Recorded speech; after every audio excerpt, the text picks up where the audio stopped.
You do not realize that there will be no trial.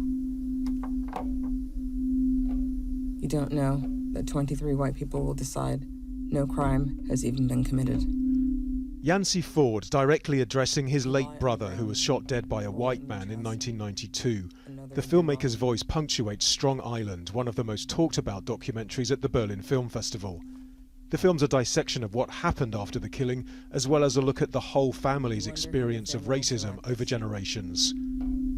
You realize that you will not survive this. Many thousands of families have experienced the exact same thing. We want the audience to understand what it's like to be on the inside of this experience, and to ask themselves the question that happens at the end of the film, which is, what is the distance of reasonable fear?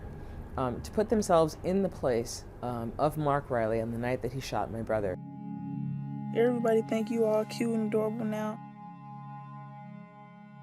But when you grow up, it's like they gonna look at you different.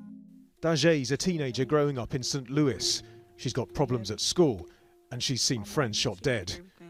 She's also the engaging protagonist of For AHKEEM, a documentary getting its world premiere in Berlin. I think that you are the worst kids in the entire United States of America. And again, its strength lies in showing how violence and prejudice impact one individual. It's definitely sort of a subtext of the film. We really see it as a coming-of-age story. It's very specific to her, but I think her experience is emblematic of thousands of other teenagers like her.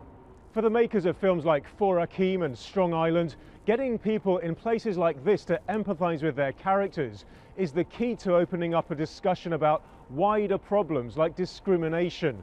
But their films also make clear that solving those problems is going to mean truly confronting America's painful past. The future of the Negro in this country is precisely as bright or as dark as the future of the country. And how black American history informs today's struggles is what makes the film I Am Not Your Negro so powerful.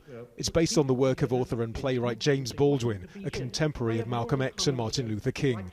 His discussions on race were a generation ahead of their time, and I think it's incredible how Roel Peck, the director, has made that conversation start to communicate with the conversation going on now with the Black Lives Matter movement and various modern racial issues in the US.